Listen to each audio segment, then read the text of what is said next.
kita dengan Allah, otomatis besertanya kita dengan al-iblis. Bersertanya dengan iblis melalui apa saja. Tidak peduli dia kiai, tidak peduli dia pesantren, tidak peduli pastor, tidak peduli siapa saja. Yang penting tidak beserta dengan nur Allah SWT. Dari waliyan mursida.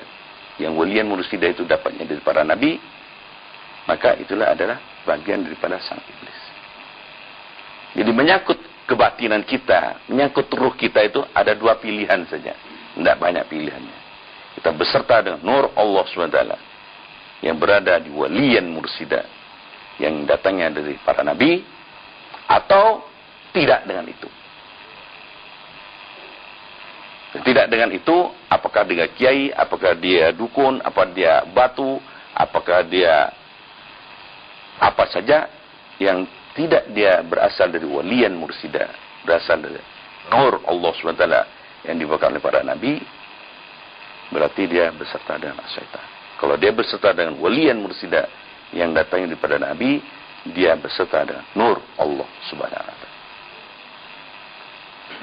Makanya dalam Al-Qur'anul Karim dikatakan wa dzakkar rasma rabbih. Berzikirlah engkau dulu dengan Tuhanmu. Fa lalu salat, baru salat. Jadi tidak bisa kita main salat-salat begitu saja.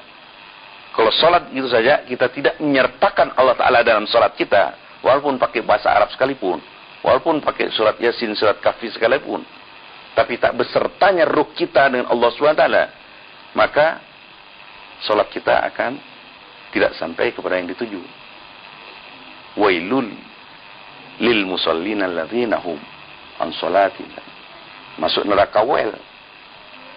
Orang yang salat tapi dia lalai. Bukan lalai solat. Tidak, dia salat tapi lalai. Lalai apa? Wa dzakar rasma rabbi. Dia tidak berzikir dengan Tuhannya dulu. Tidak menyertakan Allah ke dalam sukmanya dulu.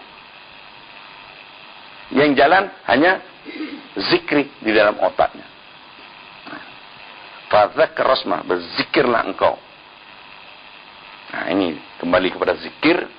Zikir itu bahasa Arab. Kalau diartikan bapak-bapak baca di semua buku tafsir, termasuk Departemen Agama, termasuk bahasa-bahasa lain yang bisa saya pelajari, yang saya kuasai, bahasa Inggris, bahasa Indonesia, bahasa Arab, saya tidak begitu menguasai. Semua mengartikan zikir itu hanya ingat. Dalam bahasa Inggris jelas itu, to remember. Jadi kalau yang namanya ingat itu karya otak kita.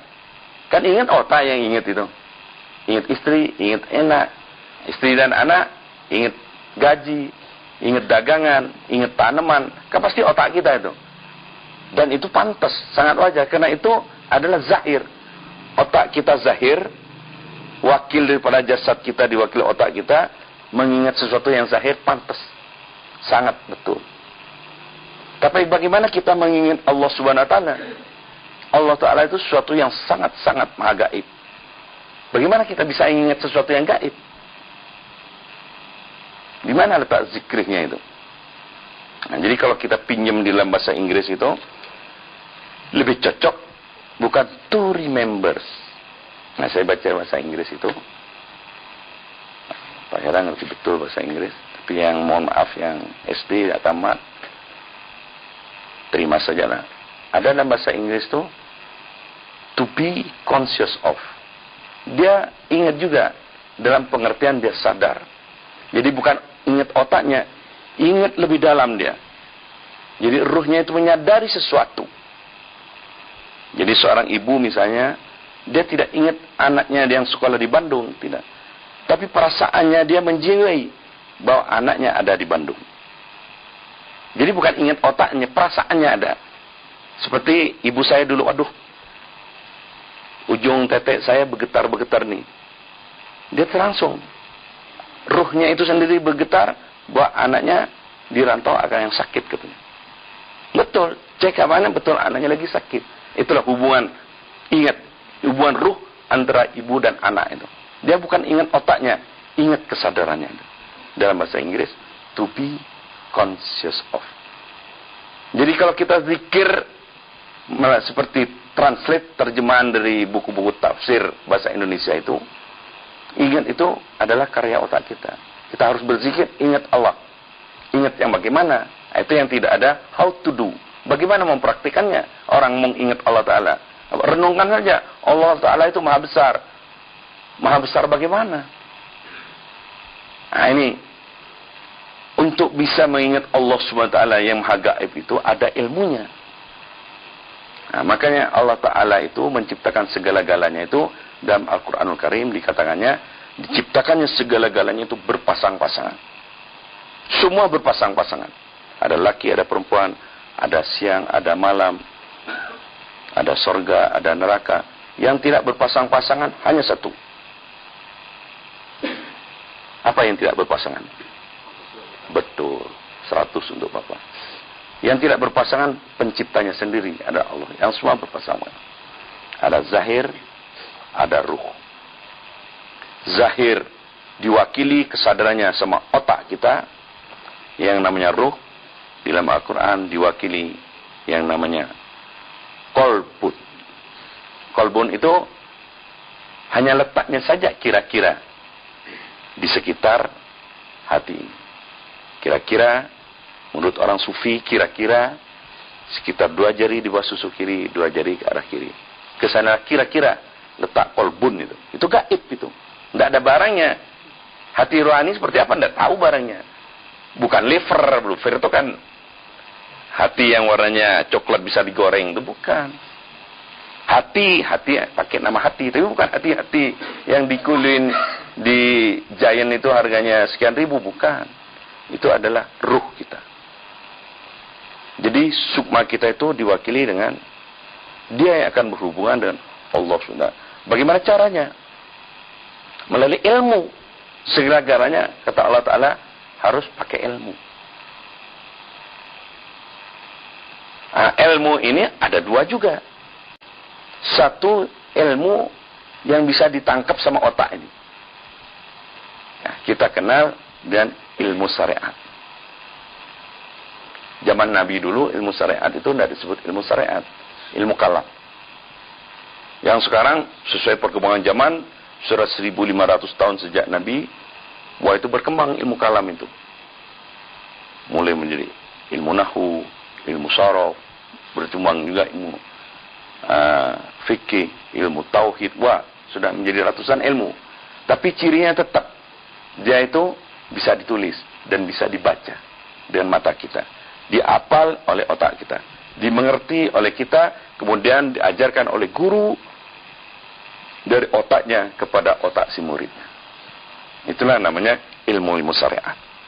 Baik menyangkut ilmu syariat tentang agama, ilmu syariat tentang kehidupan, tentang alam semesta ini semuanya namanya ilmu syariat.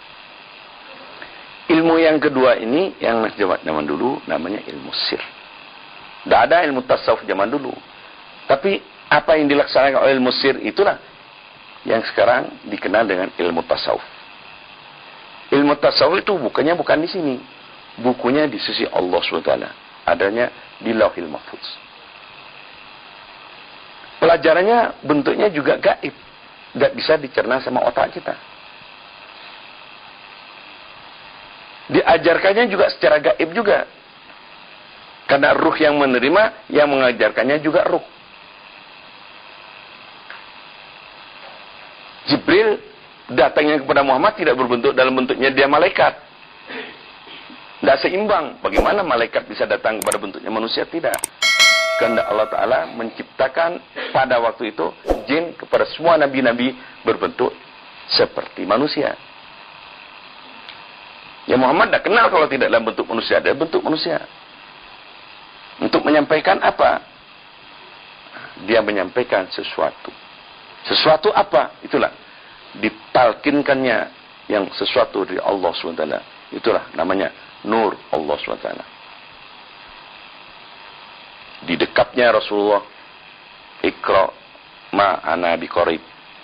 Tidak bisa baca aku. Iqra ma ana biqarib. Iqra ma ana biqarib. Iqra bismi rabbikal ladzi. Bismi, baca dengan nama Tuhanmu. Jadi yang baca itu bukan otaknya. Nama Tuhanmu itu ditanamkan ke dalam sukmanya Rasulullah sallallahu alaihi wasallam. Beradalah frekuensi Allah Ta'ala yang namanya nur Allah itu tertanam ke dalam sukma Rasulullah SAW. Seperti tertanamnya kepada sukma semua para nabi-nabi sebelumnya. Jadi ada sesuatu. Apa itu? Nur Allah SWT. Yang ditanamkan ke dalam sukma semua nabi. Termasuk kepada Nabi Muhammad Rasulullah Sallallahu Alaihi Wasallam.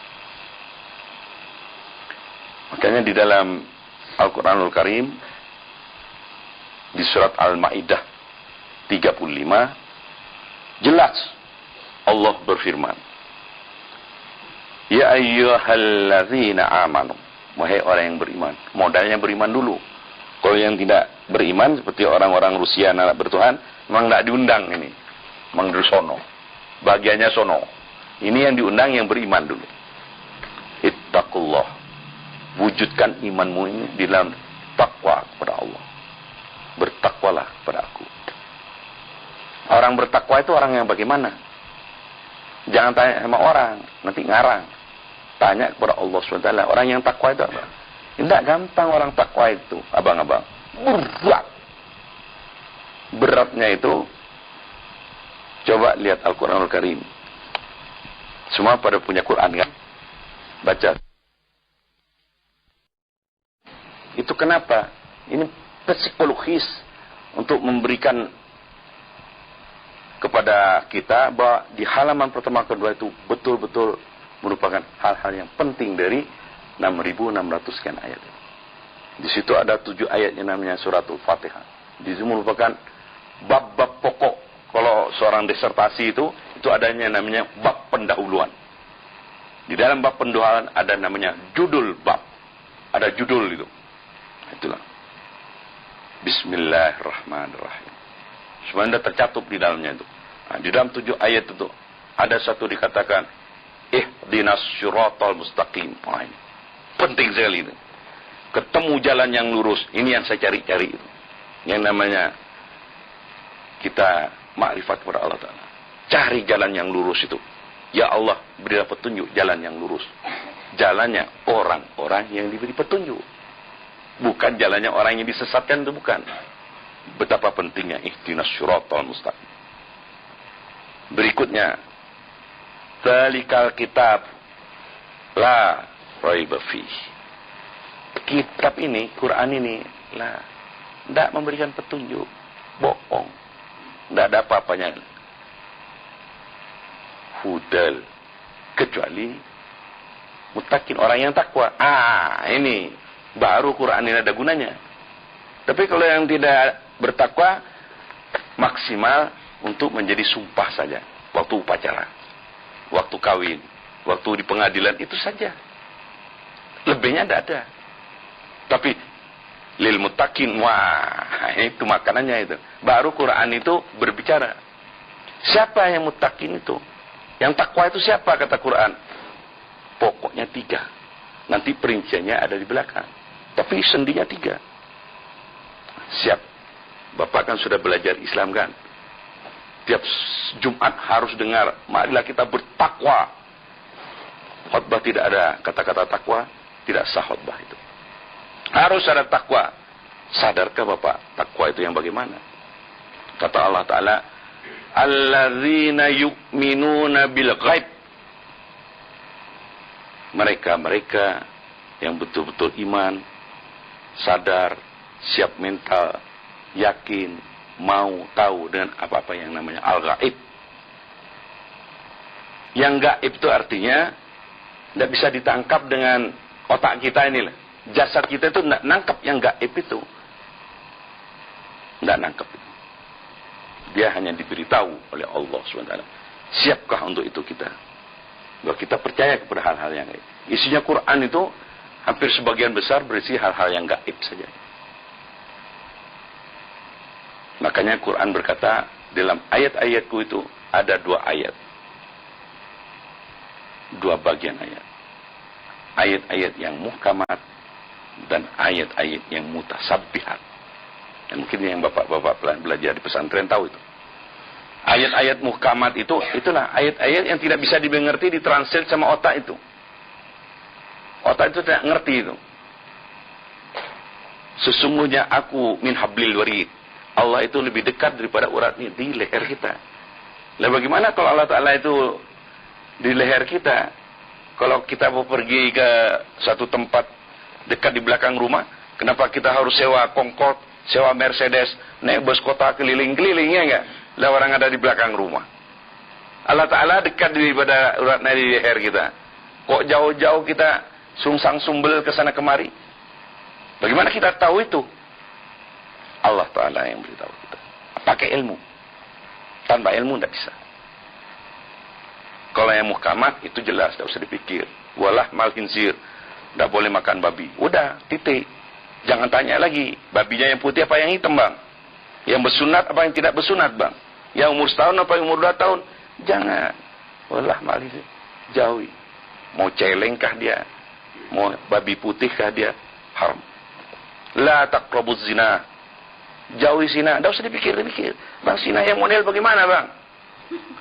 Pokoknya yang namanya zina, zina mata, zina apa, jauhi.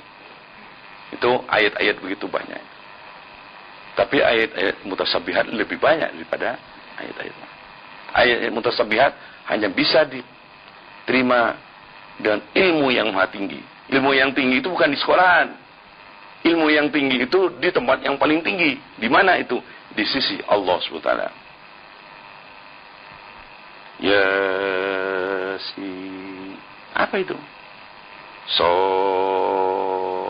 Apa itu artinya? Tidak tahu. Tapi kalau kita punya ilmunya, kita baru tahu. Kita akan diberitahu oleh Allah Ta'ala dengan ilmu. Ilmu apa namanya? Itu yang namanya ilmu laduni. Yang datang dijuluk dengan ilmu. Yang namanya ilmu tasawuf. Ilmu tasawuf itu baru ceritanya. Yang namanya ilmu tasawuf baru ceritanya. Ada lakonnya. Yang namanya lakonnya tarikatullah.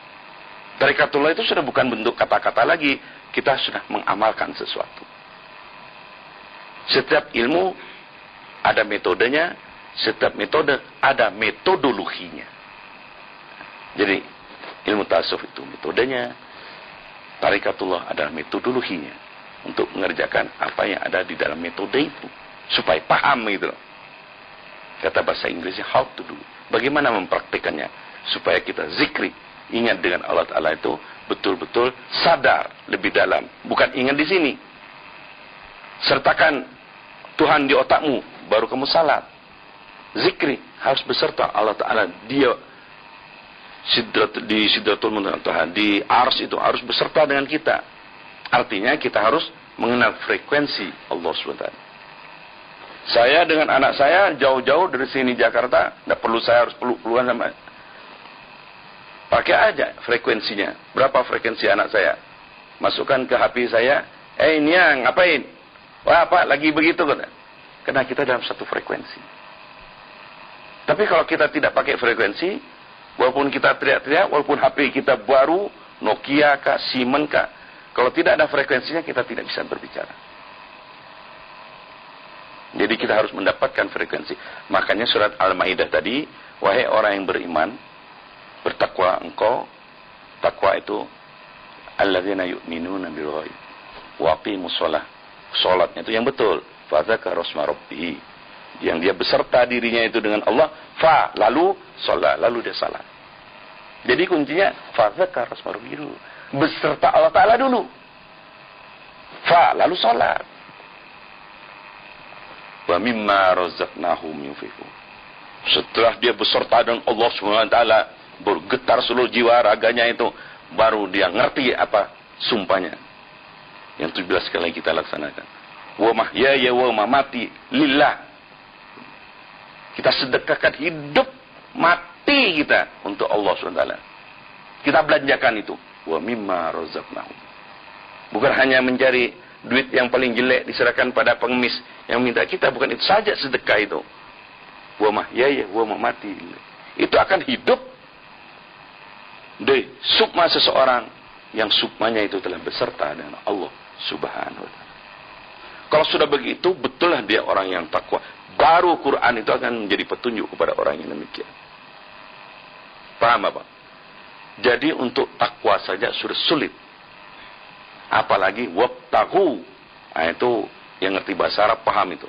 Yang namanya kalimat perintah. Fi'il amar. Mau tidak mau mutlak harus cari. Apa yang diperintah? Wabtahu ilaihil wasilah. Carilah wasilahku.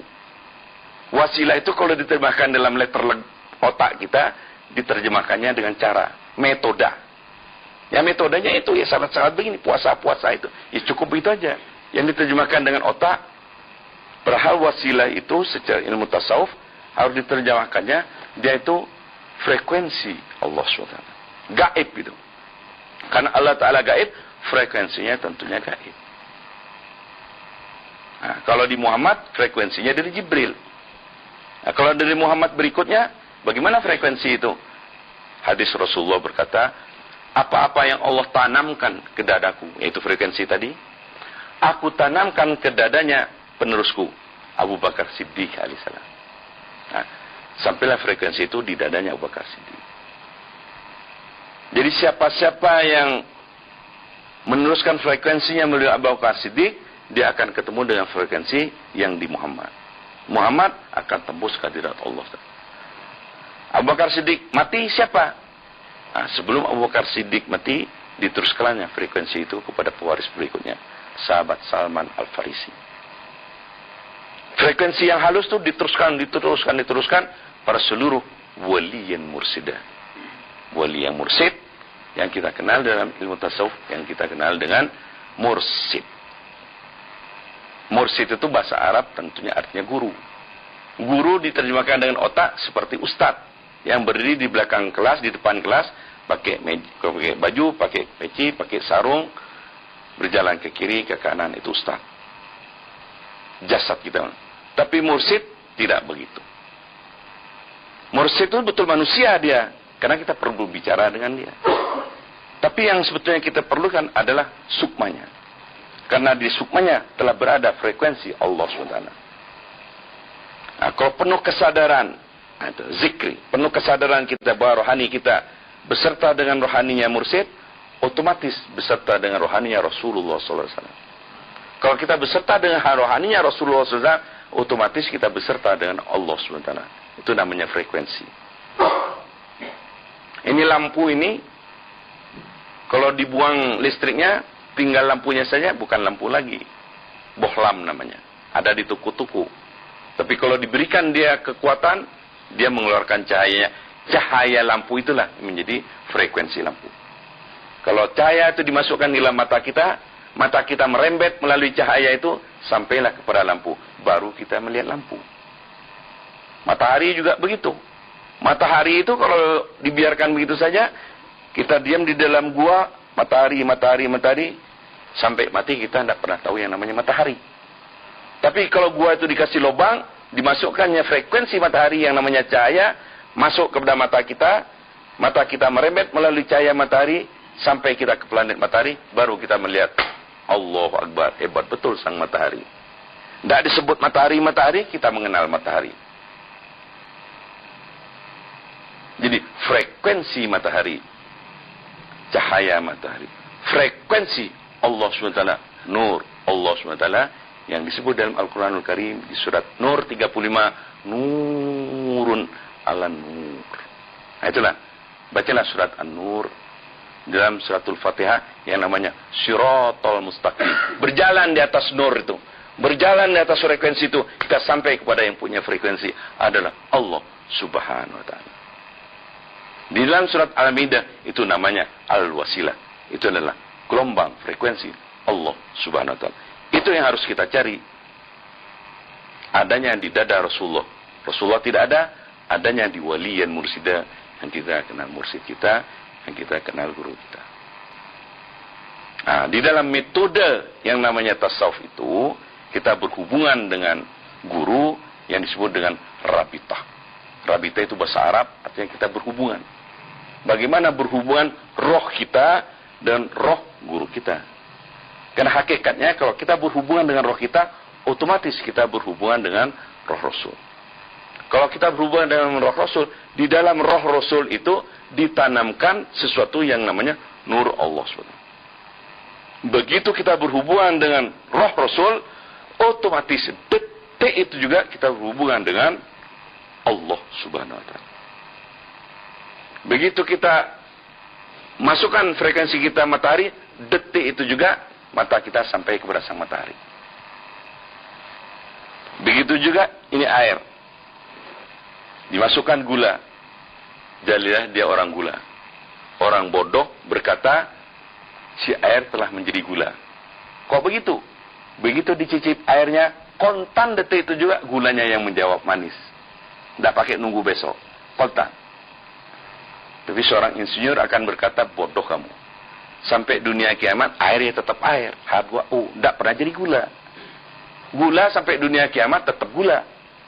Tapi karena saking hampirnya antara air dan gula, seperti dia bersatu. Tapi tidak lebur dia. Air tetap air, gula tetap gula. Begitulah Allah SWT dan semua para nabi. Baca surat Isra Mi'raj. Begitu dekatnya Allah SWT di ars Allah SWT, di Sidratul Muntaha, di ars Allah SWT. Kau berkosaini. Jarak Allah dan Muhammad kau berkosaini. Allah tidak pernah jadi Muhammad, Muhammad tidak pernah jadi Allah. Kau berkosaini. Seperti jaraknya antara anak panah dan busurnya. Selamanya busur tetap busur, anak panah tetap anak panah. Tapi begitulah dia. Seperti jaraknya antara air dan gula. Gula tetap gula, air tetap air. Begitu berhampirnya, disentuh airnya, menjawab gulanya. Disentuh nurnya, sampai kita kepada Allah SWT.